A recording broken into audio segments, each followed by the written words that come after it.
23 کروڑ روپے کی کرپشن کا کیس نیب کے دار اختیار سے نکل گیا۔ مقدمہ نیب دار اختیار سے نکلنے پر ملزم کی ضمانت منسوخی کی درخواست اب غیر مؤثر ہو گئی۔ چیف جسٹس آف پاکستان نے نیب سے استفسار کیا کہ صرف 23 کروڑ روپے کی کرپشن ہے، 50 کروڑ کی نہیں ہے، کیا نیب کے دائرہ اختیار سے نکلنے والے مقدمات ختم ہو گئے ہیں؟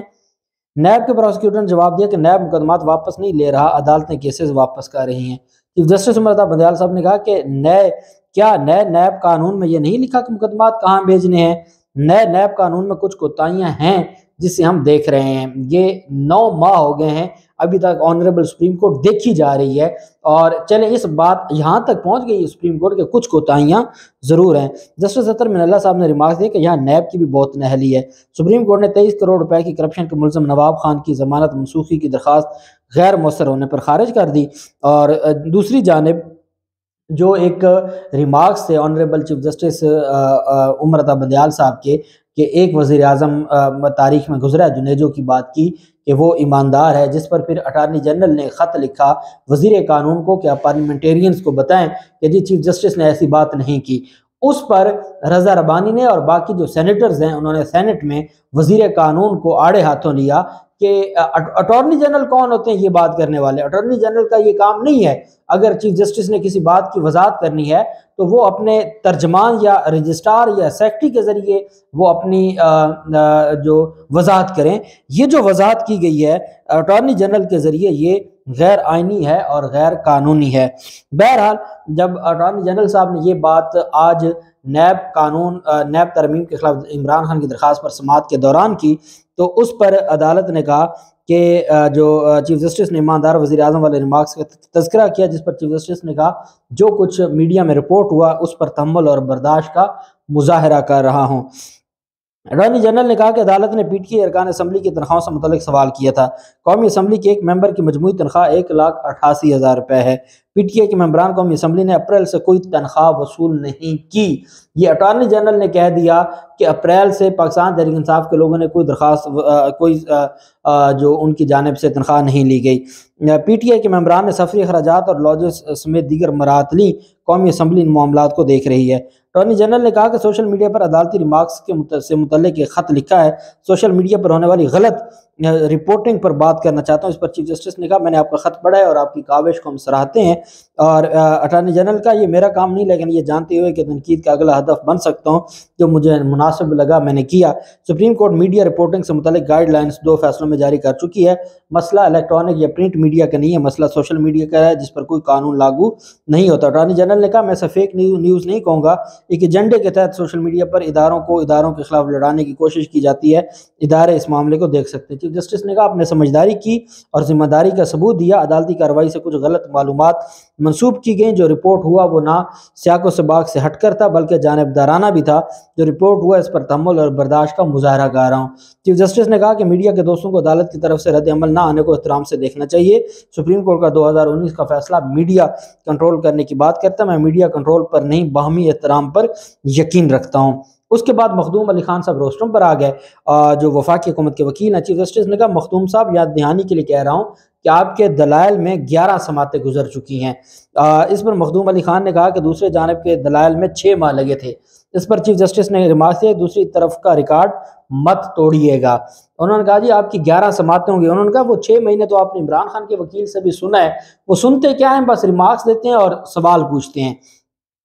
مخدوم علی خان نے کہا کہ سیاسی معاملات میں برطانیہ سمیت ملکوں میں عدالتی کارروائی لائیو کیمروں میں ریکارڈ ہوتی ہے، لائیو اسٹریمنگ سے آفیشیل ریکارڈ رہتا ہے اور ابہام کی کوئی گنجائش نہیں بچتی۔ چیف جسٹس نے کہا عدالتی کارروائی کی براہ راست نشریات کا معاملہ ہمارے پاس زیر التوا ہے، جلد ہی فل کورٹ میں عدالتی کارروائی براہ راست دکھانے کا معاملہ رکھیں گے۔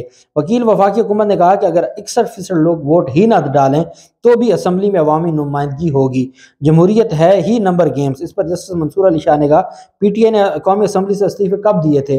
مخدوم علی خان نے بولے کہ تحریک انصاف کے MNAs 11 اپریل کو مستعفی ہوئے تھے۔ چیف جسٹس نے کہا پی ٹی آئی کے استعفے قسطوں میں منظور کیے گئے، استعفوں کی تصدیق کے حوالے سے عدالتی فیصلے موجود ہیں۔ اس پر مخدوم علی خان نے کہا استعفے منظور ہو چکے تو منظوری کے خلاف پی ٹی آئی عدالت چلی گئی۔ لاہور ہائی کورٹ نے 44 استعفوں کی منظوری پر حکم امتناع دیا ہے۔ اٹارنی جنرل نے کہا کہ لاہور ہائی کورٹ نے استعفوں کا منظوری کا اسپیکر کا حکم معطل نہیں کیا۔ ہائی کورٹ کے مطابق اسپیکر کا فیصلہ درخواست کے ساتھ لگایا ہی نہیں گیا تھا۔ مخدوم علی خان نے کہا کہ تحریک انصاف کے 20 ارکان نے استعفے نہیں دیے تھے، وہ اسمبلی کا حصہ ہیں۔ امریکی تاریخ دان نے کہا کہ سیاسی سوال کبھی قانونی سوال نہیں بن سکتا۔ امریکہ تاریخ دان کی بات پاکستان کے حوالے سے درست نہیں لگتی۔ امریکی سپریم کورٹ بھی کہہ چکی ہے کہ عدالت سیاسی سوالات میں نہیں پڑے گی۔ چیف جسٹس نے کہا پاکستان میں بنیادی حقوق اور آئینی سوالات کا جو معاملہ ہے، سیاسی سوال قانونی تب بنتا ہے جب سیاسی ادارے کمزور ہو جائیں۔ اس پر مخدوم علی خان صاحب نے کہا کہ پی ٹی آئی نے خود ہی آرڈیننس لا کر نیب ترمیم ڈیزائن کی، اپنے ہی ڈیزائن کردہ ترمیم چیلنج کرنا بدنیتی ہے۔ سپریم کورٹ وطن پارٹی اور طاہر القادری کیس نیت اچھی نہ ہونے پر خارج کر چکی ہے۔ جسٹس منصور علی شاہ صاحب نے کہا کہ ہر قانون عوامی اہمیت کا حامل ہوتا ہے، عدالت کیسے تعین کرے گی کہ کون سا قانون زیادہ اہمیت کا حامل ہے؟